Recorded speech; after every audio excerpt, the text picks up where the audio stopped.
Abra sua Bíblia, por favor, no Evangelho de João. Evangelho de João, no capítulo 1. Nós vamos ler os versos de 1 a 5. Evangelho de João, capítulo 1, de 1 a 5. Chamo sua atenção para este texto, para nós pensarmos sobre a última palavra sobre Deus. A última palavra sobre Deus. João, capítulo 1, de 1 a 5. No princípio, aquele que é a palavra já existia. A palavra estava com Deus e a palavra era Deus. Ele existia no princípio com Deus. Por meio dele, Deus criou todas as coisas e sem ele nada foi criado. Aquele que é a palavra possuía a vida. E sua vida trouxe luz a todos. A luz brilha na escuridão e a escuridão nunca conseguiu apagá-la. Essa é a palavra de Deus. Amém. Que tipo de pessoa é Deus? Como Deus se parece? É possível conhecer Deus de fato?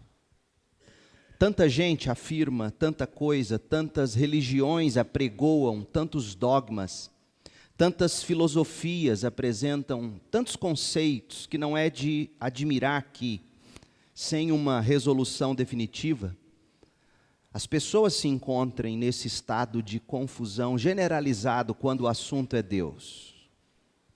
A situação é ainda pior nos tempos em que a gente vive, porque nossa é a época quando as pessoas sempre rebatem com ódio qualquer opinião irrevogável sobre qualquer assunto, especialmente em matéria de fé. É muito estranho os tempos em que estamos vivendo, pois o ser humano busca respostas, mas ele não aceita que as suas pressuposições sejam postas em dúvida ou confrontadas com argumentos dissonantes com os seus. Só que quando o assunto é Deus, não importa as opiniões das pessoas, não importam as filosofias humanas, não importam as interpretações dogmáticas das religiões. A última palavra sobre Deus tem que ser dada pelo próprio Deus. Mas onde encontrar essa última palavra sobre Deus? Na Bíblia. Esta que é a revelação especial de Deus. Afinal, ninguém conhece Deus melhor do que Ele mesmo. E também da forma como Ele se dá a conhecer. João, o autor do Evangelho que nós estamos lendo, ele diz algo muito apropriado no verso 18 do capítulo 1. Veja o verso 18 do capítulo 1 de João, quando João diz que ninguém jamais viu a Deus. Mas o Filho único, ou unigênito, o Deus unigênito, que mantém comunhão íntima com o Pai,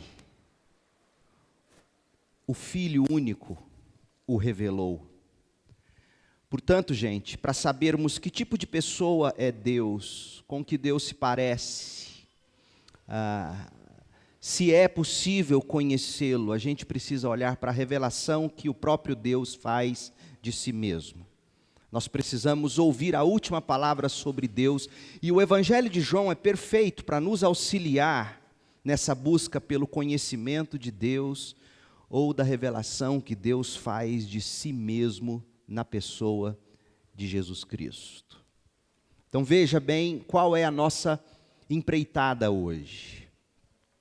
Se é possível conhecer a Deus, a única forma de se conhecê-lo verdadeiramente é através da revelação que Ele faz em Jesus.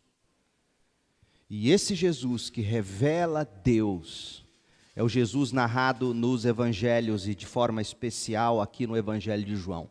Só que você poderá dizer, espera um pouco. Você não está partindo, pastor, do pressuposto de que a Bíblia, o livro do cristianismo, é a verdade? Quando você diz, pastor, que Deus se revela na pessoa de Cristo, conforme os evangelhos nos mostram, o Senhor não está dizendo para nós que a verdade está no livro dos cristãos.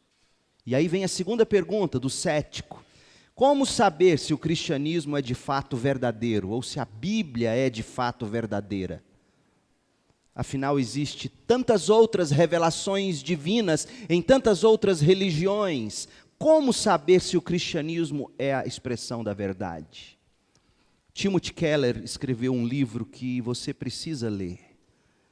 Todos precisam ler. A Fé na Era do Ceticismo. Como a razão explica Deus. É o nome do livro, Timothy Keller. Ele argumenta que há 2 testes válidos para você testar qualquer cosmovisão, qualquer visão de mundo, qualquer religião, qualquer filosofia. 2 testes básicos. Essa fé, ou essa doutrina, ou essa filosofia, quando ela for investigada, ela precisa se mostrar coerente para a mente e para a razão do ser humano. Ela tem que se mostrar coerente, uma vez investigada. Em segundo lugar, quando ela é colocada em prática, ela tem que funcionar de forma a atender minhas necessidades e a necessidade do bem comum. Então, quando você pega qualquer visão de mundo, qualquer expressão de religião ou de verdade, você precisa fazer 2 coisas: ver se é coerente e ver se, uma vez colocado em prática, atende o que você de fato precisa e abençoa as pessoas de forma geral. Ainda segundo Philip Keller, a principal evidência da verdade do cristianismo é o próprio Jesus Cristo. Jesus é o dado principal do cristianismo. Jesus é o fato principal do cristianismo.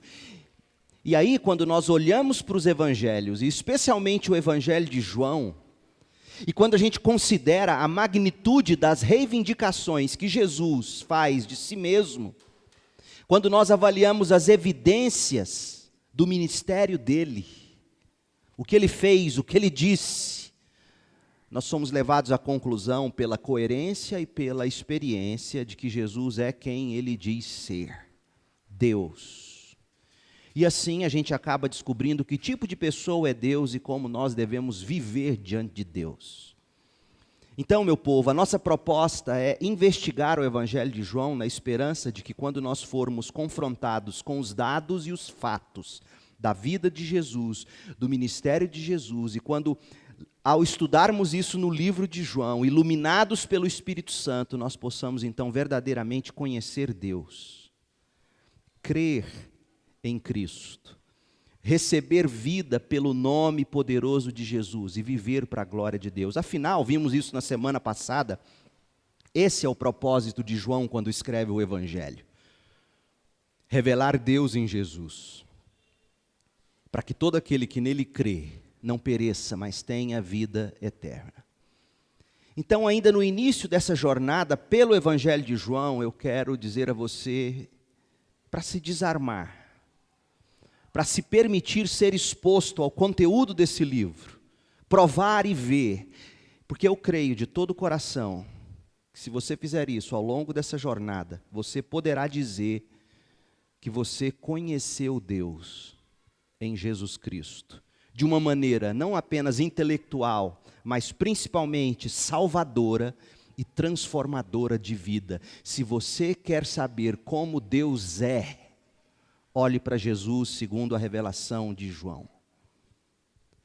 O Evangelho de João não é o Evangelho escrito com suspense. Nada contra histórias escritas com suspense, elas são interessantes. Mas João, quando inicia o seu livro, de cara, ele já revela o que ele quer fazer. O que levou 3 anos para João descobrir de fato, para ele completa e plenamente entender, o que levou 3 anos para ele, desde o momento em que ele se pôs a seguir Jesus, até o momento em que Jesus ressuscitou e subiu ao céu, levou 3 anos para ele compreender de fato que Deus se fez carne em Jesus. Aquilo que levou 3 anos para ele e para os apóstolos, ele quer que a gente descubra já nos primeiros 3 versículos do livro. Jesus é Deus. Por isso que o livro começa sem genealogia. Por isso que o livro começa sem qualquer história secundária. O livro se propõe a dizer o que João e os apóstolos levaram 3 anos para entender. Olha como João coloca isso. No princípio, aquele que é a palavra já existia, a palavra estava com Deus e a palavra era Deus. Ele existia no princípio com Deus. Por meio dele, Deus criou todas as coisas e sem ele nada foi criado. Mas quem é a palavra? Que é Deus e que existia com Deus. Olha o verso 14. Assim a palavra se tornou ser humano, carne e osso, e habitou entre nós. E ele, Jesus Cristo, era cheio de graça e verdade. E vimos sua glória, a glória do Filho único do Pai. Gente, João sabe sobre quem... E também ele deseja que nós tenhamos certeza sobre quem ele vai escrever nos próximos 21 capítulos. Jesus é o foco de João. O assunto de João é a palavra que sempre existiu, desde a eternidade, face a face com Deus, o Criador de todas as coisas, que se tornou ser humano, habitou entre nós, revelou graça, revelou verdade, revelou glória de Deus. Não há suspense, nós sabemos sobre quem João está escrevendo. Agora, pensando nessa característica literária de João, por que João escolheu resolver, ou melhor, por que João escolheu escrever dessa maneira? Dizendo de cara para nós, eu vou escrever sobre Deus, e se você quiser conhecer Deus, olhe para a palavra que se fez carne. Por que ele escreve assim? Porque desde o início ele quer arrancar nossos suspiros de admiração. Ele quer acelerar o coração da gente com emoção, ele quer acender em nós a chama da adoração, ele quer que prossigamos com a leitura, sem a pergunta, que homem é esse? Nada disso, não há suspense, ele quer que a gente diga, uau, João está falando sobre Deus que se fez carne em Jesus e habitou entre nós. O livro é sobre ele, do começo ao fim. E a gente já vê isso nas primeiras palavras, não há suspense na forma como João escreve, porque ele quer que nós leiamos esse livro com o coração cheio de adoração. Agora, uma coisa que nos intriga logo no início é, por que João escolheu chamar Jesus de verbo ou de palavra? No princípio era a palavra, ou no princípio era o verbo. Por que João fez isso? Por que João não chamou Jesus pelo próprio nome? Por que João não chamou Jesus de amor? Como ele disse que Deus é amor, lá na primeira carta dele. Por que João não chamou Jesus de vida? Por que João não chamou Jesus de verdade? Por que João não chamou Jesus de caminho? Por que João não chamou Jesus de Messias? Por que João escolheu chamar Jesus de palavra ou de verbo? Você já pensou sobre isso? Gente, tanta coisa foi escrita sobre isso. Tanta coisa nada a ver foi declarada a esse respeito, que eu me recuso a tomar seu tempo com essas discussões. Eu vou seguir com a sobriedade de um autor que comenta o Evangelho de João, o nome dele é Carson. O livro dele está publicado em português pela editora Shed, é o comentário dele em João. Ele é extremamente sóbrio e ele diz assim, no Antigo Testamento, como é que Deus se revela a Israel? Você sabe disso? Você já parou para pensar sobre isso? Como é que Deus se revela ao povo desde o início? O Carson, fazendo um estudo, ele descobre que a palavra hebraica para palavra é dabar. E Deus se manifesta de pelo menos 3 maneiras. Na criação, quando ele fala através dos profetas, revelação, e também na libertação do seu povo. E de todas essas maneiras, ele usa dabar, palavra. Deus está ligado com a poderosa palavra criadora, reveladora, libertadora. Em outras palavras, no Antigo Testamento, quando Deus criou, ele usou a palavra.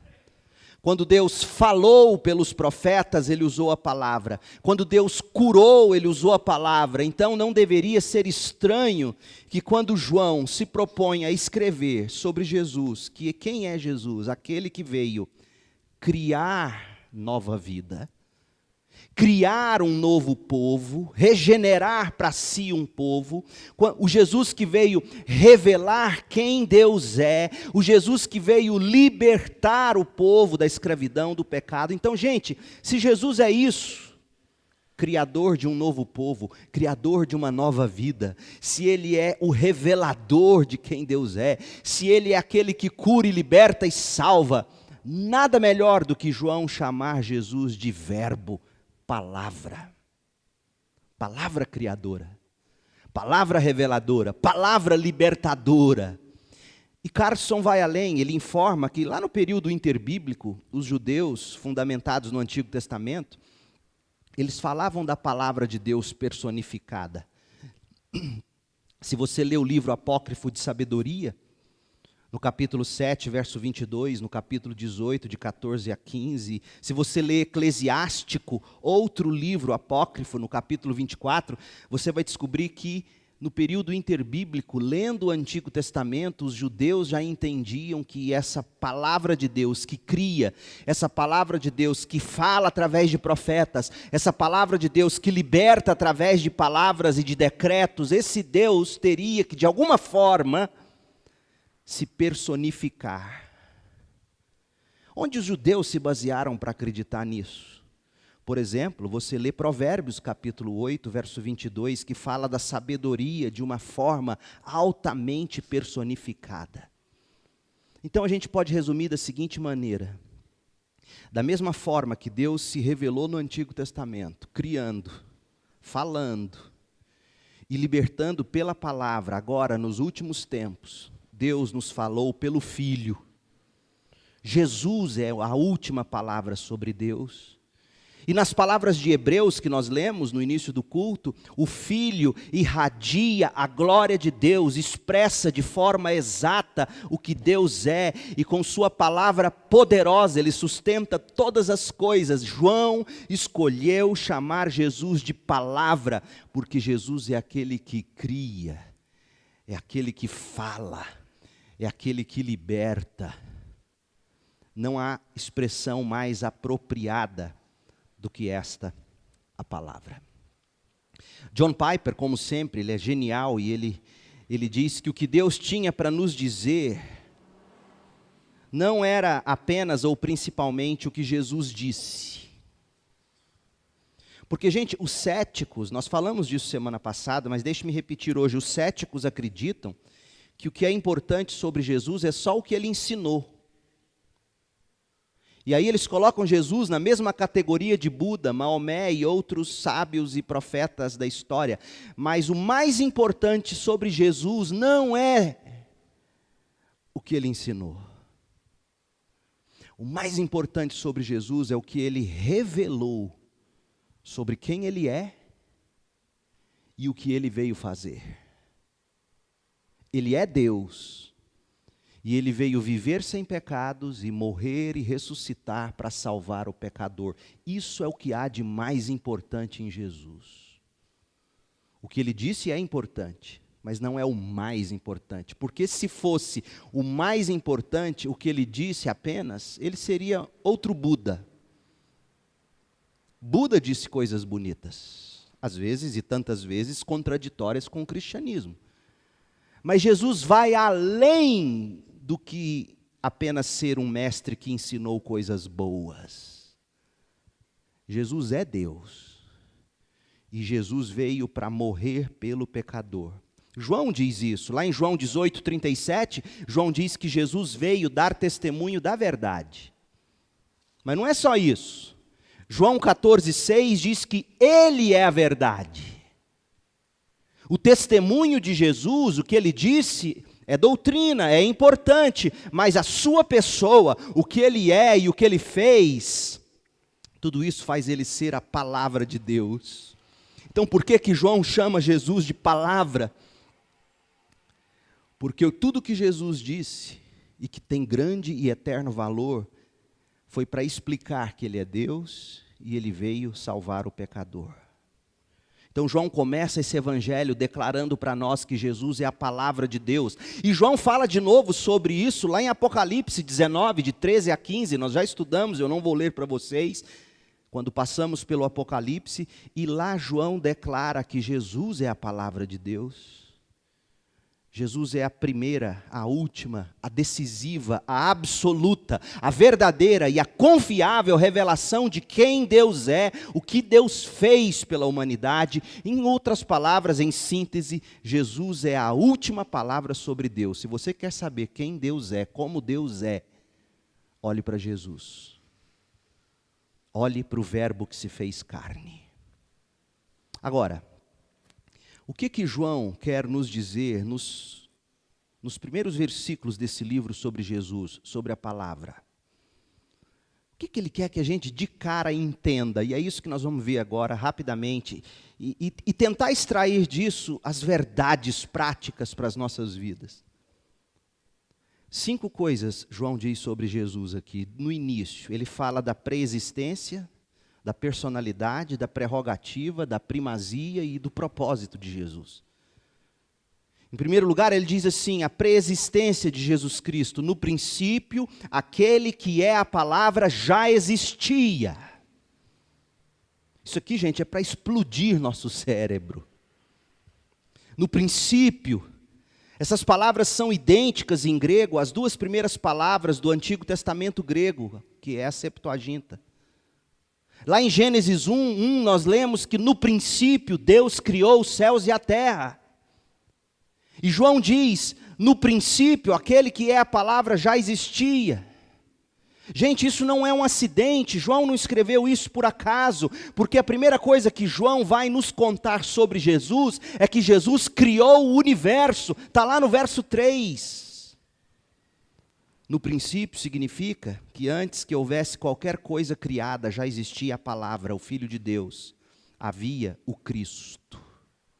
Outra coisa importante, Marcos, quando começa o evangelho dele, Marcos diz assim, este é o princípio do evangelho de Jesus Cristo, Filho de Deus.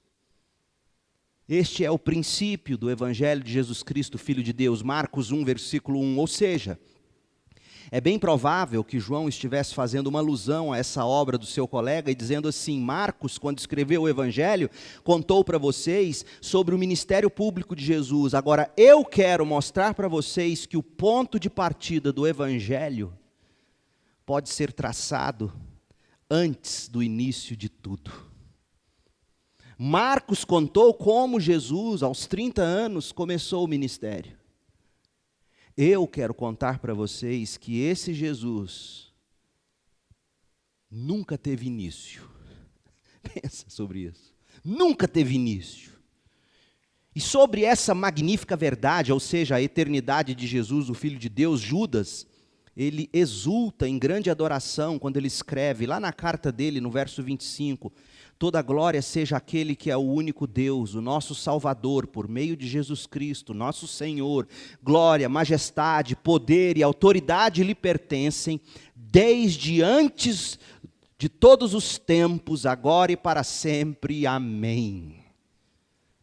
Gente, Paulo, quando escreve a Timóteo, na segunda carta dele, ele diz que antes dos tempos eternos, Deus nos deu graça em Jesus Cristo. Então, antes de existir qualquer coisa, antes de existir matéria, antes de existir energia,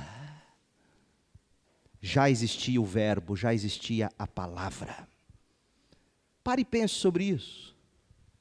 Jesus Cristo é o Filho eterno de Deus. Ele é quem nós encontramos aqui nesse Evangelho. Antes de qualquer coisa existir, Ele já existia.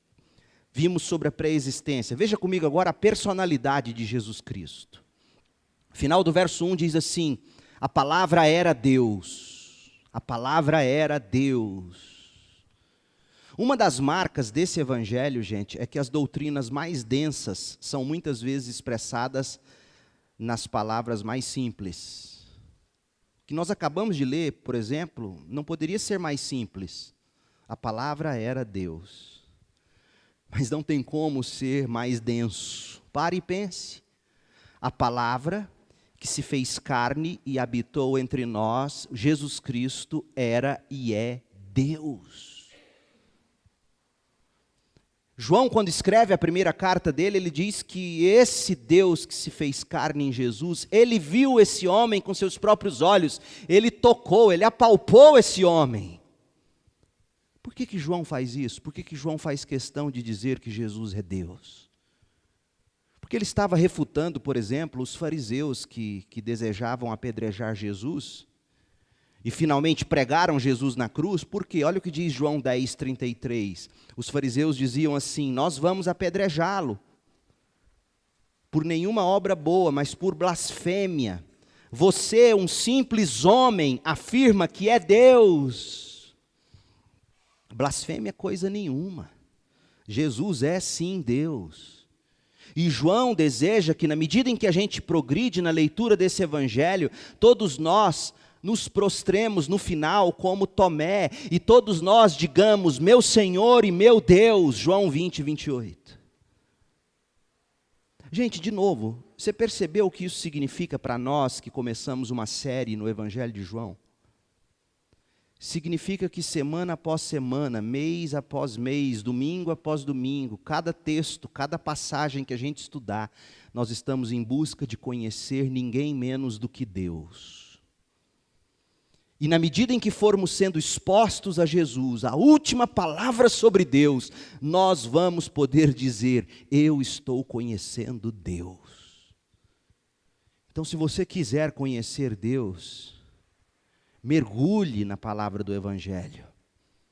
Venha conosco, convide pessoas e diga, olha, o pastor tem pregado sobre João, e João revela que Deus se fez carne em Jesus. Então, se você quer conhecer Deus, se você quer se aproximar de Deus, se você quer poder compreender Deus, pelo menos na medida em que Ele se revela, vem estudar comigo, vem ler João comigo, vem aprender sobre João comigo.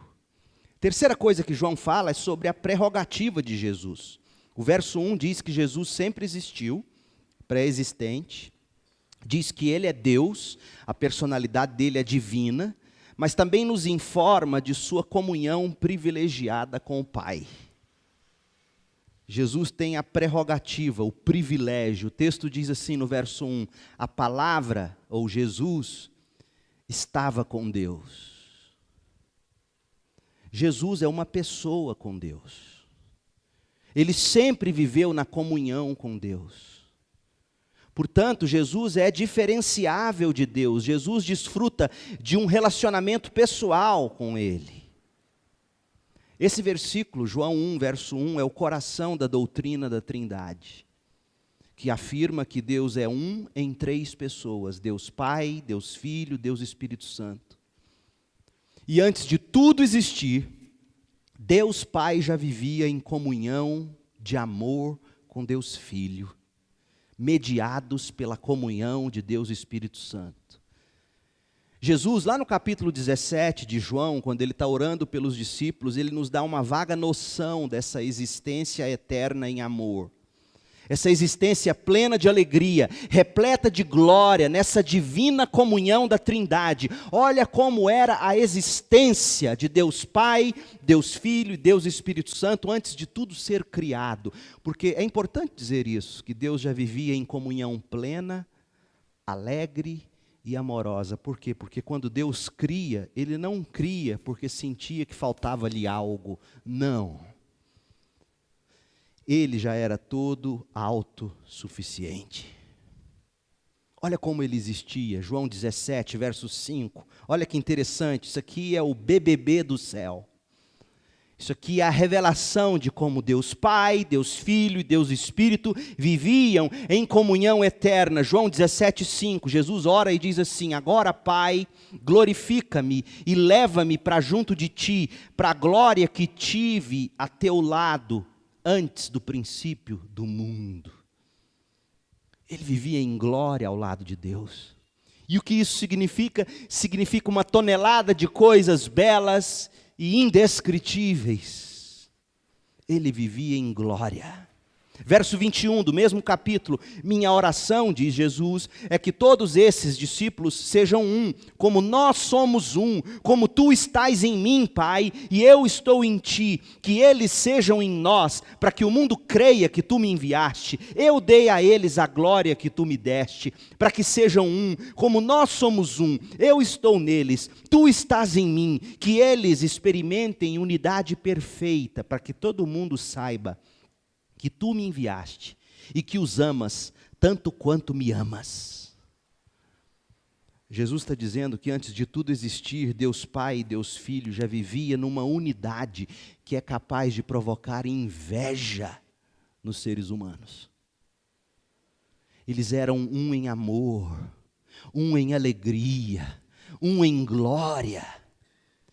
E o que é fascinante, a obra de Jesus significa que Ele veio nos salvar para que nós desfrutemos dessa mesma comunhão, união, glória e amor. Então João está dizendo que Jesus é Deus, Ele é Deus Filho, e Ele sempre existiu numa comunhão santa com Deus Pai. Quarto lugar, a primazia de Jesus Cristo. Até aqui vimos a pré-existência, eterno. A personalidade, Deus. A prerrogativa, eternamente com Deus. Tudo aqui no verso 1. No princípio, aquele que é a palavra já existia, a palavra estava com Deus e a palavra era Deus. Agora veja o verso 2 e 3, mostrando a primazia. Ele existia no princípio com Deus. Por meio dele, Deus criou todas as coisas. Mas João não se contenta em dizer isso. Você concorda que João poderia terminar a frase aqui, por meio dele, Deus criou todas as coisas, ponto. Mas João faz questão de dizer, e sem ele nada foi criado. O que João está dizendo é que Jesus não só criou todas as coisas, mas que se não fosse por Jesus, nada teria sido criado. Nada. Logo, Jesus, além de ser esse agente indispensável da criação, Ele também é o Criador.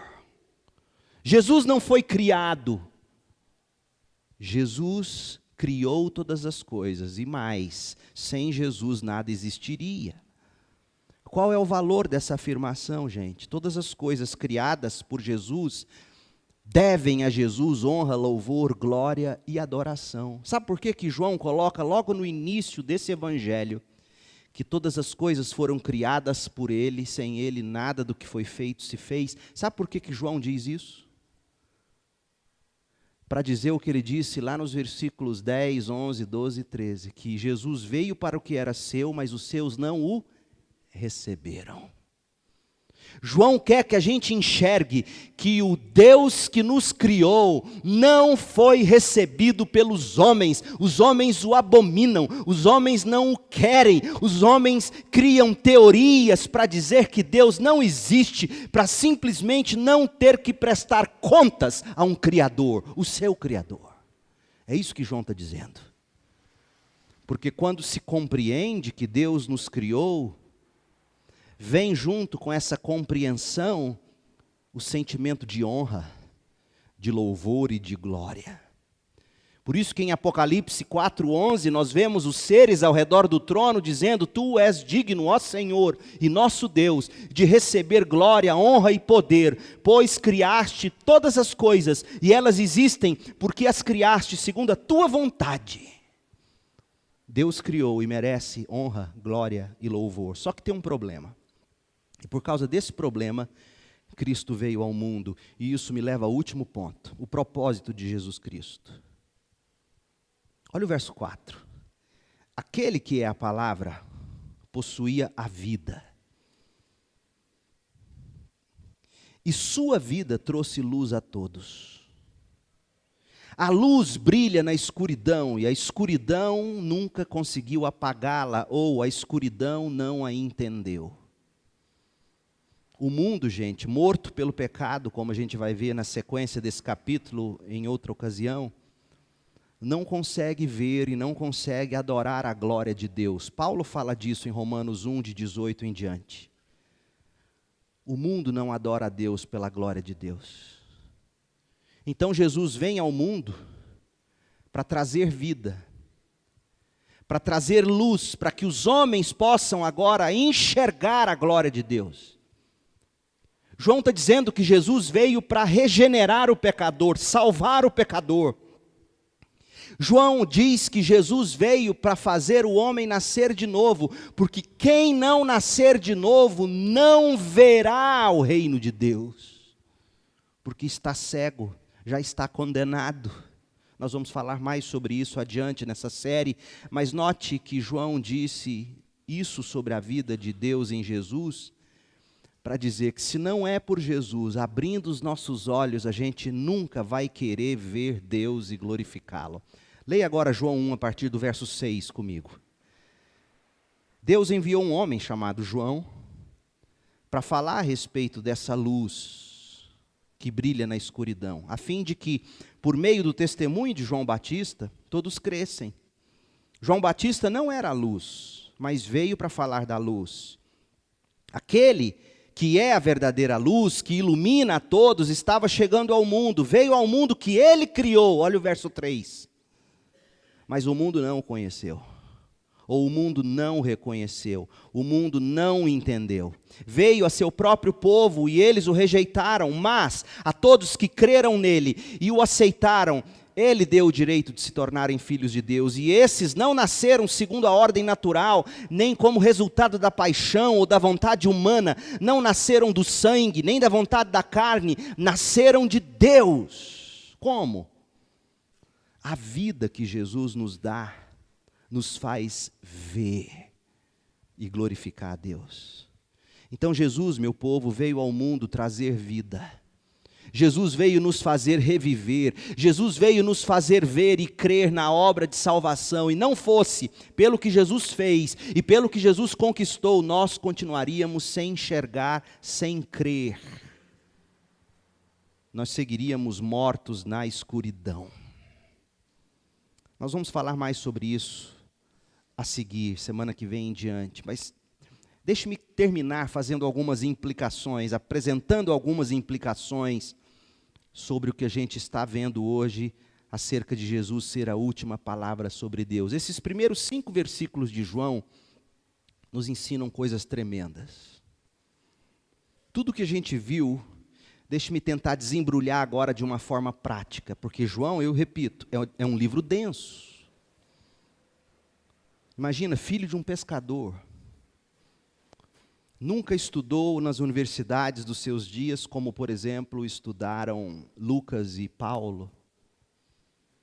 Teve algum estudo diferenciado, até porque o pai de João era um homem rico, dono de negócio de pesca.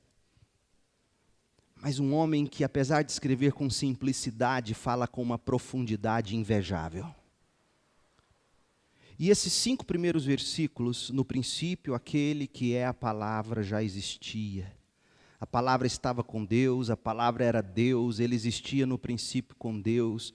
Por meio dele, Deus criou todas as coisas, e sem ele nada foi criado. Aquele que é a palavra possui a vida, e sua vida trouxe luz a todos. A luz brilha na escuridão, e a escuridão nunca conseguiu apagá-la. 4 implicações disso. Primeira, só tem uma maneira de nós conhecermos uma pessoa: ouvindo a pessoa falar. Você não conhece uma pessoa simplesmente vendo a foto dela.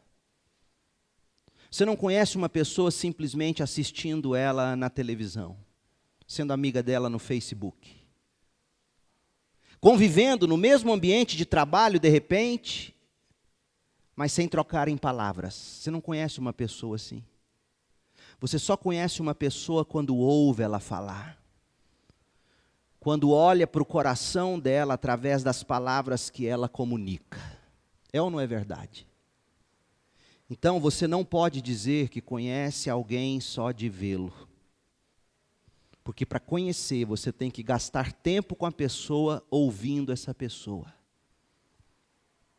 Para você conhecer Deus, você precisa ouvir a palavra de Deus. Jesus.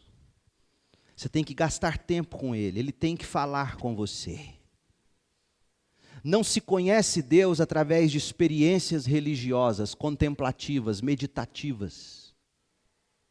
Conhece-se a Deus lendo, ouvindo a palavra que Deus revela sobre si mesmo em Jesus, segundo os evangelhos nos contam. Então a primeira implicação muito prática para você e para mim é: se você quer conhecer Deus, ouça Deus falar. E nesses últimos tempos, Deus nos falou pelo Filho, a palavra. A espiritualidade cristã, ela é experimental no sentido de que eu me relaciono com Cristo, mas ela é proposicional no sentido de que esse Cristo com quem eu me relaciono, eu preciso conhecê-lo através das palavras dele. A espiritualidade cristã, ela não elimina a reflexão, a leitura e o conhecimento cognitivo. A espiritualidade cristã, ao contrário do que ensinam, não faz lavagem cerebral nos fiéis. Sim, existem igrejas e pessoas que estão fazendo, mas não é cristianismo, por mais que tenham o nome de cristianismo. Porque o cristianismo bíblico, ele te põe a refletir, a ouvir as palavras de Deus e te convida, como Jesus convida os primeiros discípulos aqui em João, ele diz: venham e vejam. Provem e vejam. Então, só há uma maneira de você conhecer Deus, ouvindo Deus em Jesus. Segunda implicação, Cristo ser eternamente Deus e perfeitamente homem, como João nos mostra aqui, é de fundamental importância para a nossa salvação. Deixa eu te fazer uma pergunta difícil agora. Mas a resposta a essa pergunta, da resposta a essa pergunta depende a sua salvação. Por que que Jesus, quando veio nos salvar, precisava ser Deus e homem ao mesmo tempo? Por quê? Porque se ele fosse apenas homem, por exemplo, por que que ele não seria meu Salvador? Por que que ele, se fosse apenas Deus, por exemplo, por que que ele não seria meu Salvador? Por que que ele tem que ser homem e Deus? E aqui eu fico com pena de quem crê com sinceridade que Jesus não é Deus. É uma espécie de profeta ou de anjo, como algumas religiões ainda hoje que se dizem cristãs acreditam. Eu não vou citar nomes por respeito, mas infelizmente estão enganados. Por que que Jesus tem que ser Deus e homem? Por que que é indispensável isso? É indispensável que Cristo fosse verdadeiramente Deus, sabe por quê? Para que ele pudesse sustentar a natureza humana face às tentações. Para que ele pudesse sustentar a natureza humana e guardasse essa natureza de ser pervertida pelo pecado. Para que a natureza humana fosse sustentada por ele na hora em que Cristo na cruz recebeu sobre si toda a ira de Deus, todo o peso do pecado.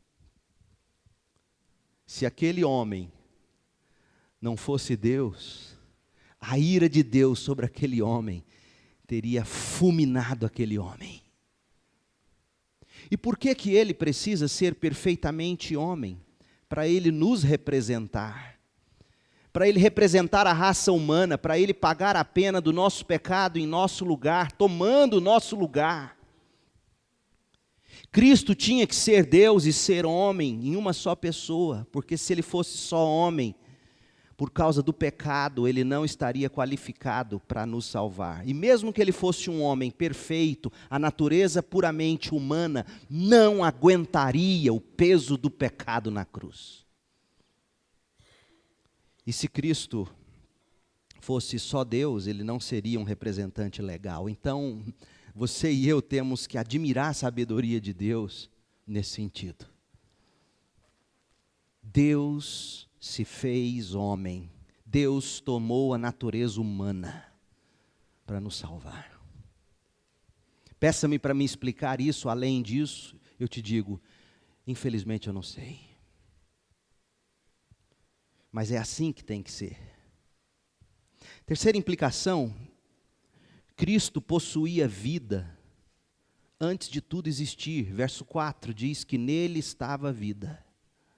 Ou seja, gente, antes de qualquer coisa existir, quando tudo era só Deus, já existia e sempre existiu vida. Gente, coloca seu coração de molho na intensidade dessa afirmação. Antes do tempo, antes da matéria, antes da energia, já existia vida. Antes de tudo, antes a vida, portanto, a gente aprende na Bíblia e aqui em João em especial, a vida não é resultado de matéria e energia impessoais. Foi a vida que trouxe matéria e energia à existência. A vida que estava em Cristo foi o que a tudo criou. E sabe quais são as implicações disso? Gigantescas. Primeiro, traz esperança para nós. Porque a vida não segue um acaso evolutivo. A vida segue um decreto soberano. E cabe ao ser humano buscar viver a sua história de vida de acordo com a história divina. E longe de ser uma visão reducionista, essa visão de que a vida é dirigida pelos decretos de Deus traz esperança, porque nós não somos vítimas de sequência de DNA ou de qualquer outra coisa. Nós somos seres cujo Deus controla e dirige tudo, inclusive nossos DNAs. Você tem que crer nisso. Porque a vida precede matéria, energia e todas as coisas. Isso traz esperança. Eu não sou fruto de um povo que veio evoluindo de uma... Não.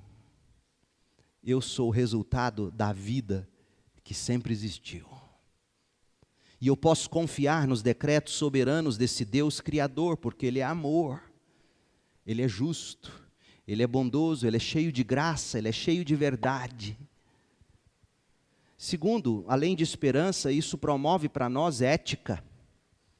Ética. Porque o significado para a vida e para a existência, ele tem que ser buscado no Criador. E não nos impulsos humanos que vão se evoluindo, e nem nas transformações sociais que vão ditando normas. Não! Cabe-nos buscar conhecer e viver a verdade de Deus, o Criador, conforme a revelação dele nas Escrituras. Porque se todo historiador honesto, para ser coerente com seu pensamento, que crê na cadeia da evolução, por exemplo, que crê no darwinismo naturalista que hoje existe nas universidades e em todo o mundo, o desdobramento mais lógico do evolucionismo é o nazismo. Não é exagero o que eu estou te dizendo.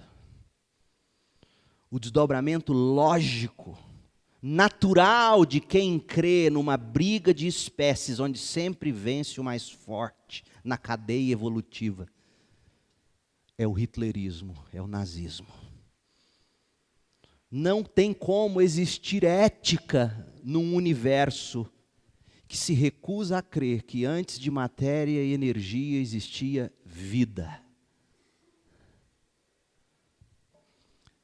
Em terceiro lugar, estética.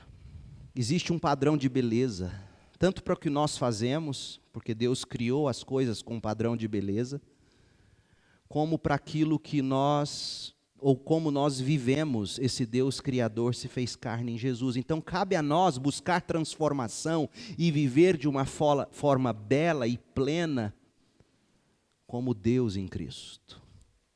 Veja, meu povo, que crer que possuía ou existia vida em Cristo antes de tudo existir, traz esperança, ética e estética para a vida. E a última observação que eu quero fazer, o que está errado com o mundo? O que está errado com o mundo é que o pecado tornou tudo em trevas. E a luz da vida, Cristo, que brilha na escuridão do pecado desse mundo, não é compreendida pelos homens. Jesus não é recebido pelos homens. Os homens amam mais as trevas do que a luz. É o que está dito nos versos 10 a 13 que a gente leu. E é por isso que a gente precisa de luz, de Jesus brilhando no coração das pessoas, fazendo as pessoas reviverem, enxergarem. Nós precisamos da revelação da glória de Deus. As pessoas precisam do milagre da conversão. As pessoas precisam do milagre da regeneração. As pessoas precisam do milagre do novo nascimento, que João vai tratar adiante. Então eu termino com 3 apelos. Primeiro, conheça a Deus, conhecendo Jesus na revelação da Bíblia. Jesus é a palavra final sobre Deus. Segundo, louve a Deus pela forma tão maravilhosa como Deus planejou a nossa salvação, quando a natureza divina assume a natureza humana, tornando assim possível que o Cordeiro de Deus morresse por nós. Louve a Deus por isso. E último apelo que eu te faço. Peça a Deus que te dê vida, que te faça ver. Peça a Deus que te faça ver. A gente precisa de vida, a gente precisa de luz para crer. E sem a graça de Deus que nos faz nascer de novo, sem a graça de Deus que nos convence do pecado, sem a graça de Deus que nos conduz da escuridão do pecado para a luz de Jesus, sem a graça de Deus que nos faz pedir perdão e receber salvação, a gente permanece em trevas, mortos, e não enxerga Deus. Por isso que às vezes você fala com alguém sobre Cristo, e parece que entra num ouvido e sai no outro. Por isso que durante anos na sua vida, de repente você leu a Bíblia não fez sentido, e agora faz. Como é que você vê Jesus? Peça a Deus que te dê vida, e faça você vê-lo como a palavra eterna de Deus, o Criador de todas as coisas, a vida que traz luz aos homens. Peça a Deus fé para você crer em Jesus, simplesmente porque Jesus é a última palavra sobre Deus.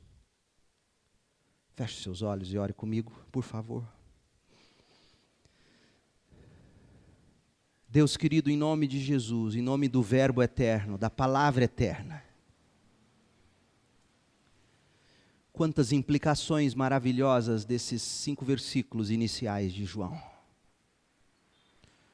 Ó Deus, quanta coisa fundamental. Só há uma maneira de conhecermos o Senhor, ouvindo sua palavra em Jesus. Ó Deus, quanta sabedoria ao fazer a natureza divina assumir a natureza humana para viver sem pecado e morrer como substituto por nós.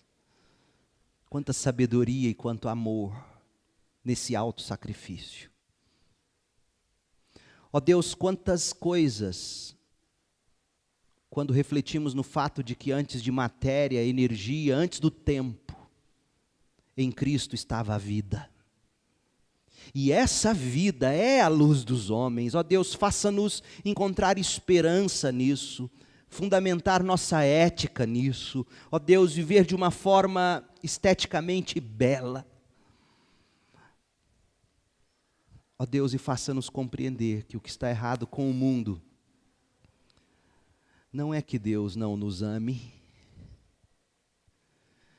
mas é em que o homem escolheu amar mais as trevas do que a luz.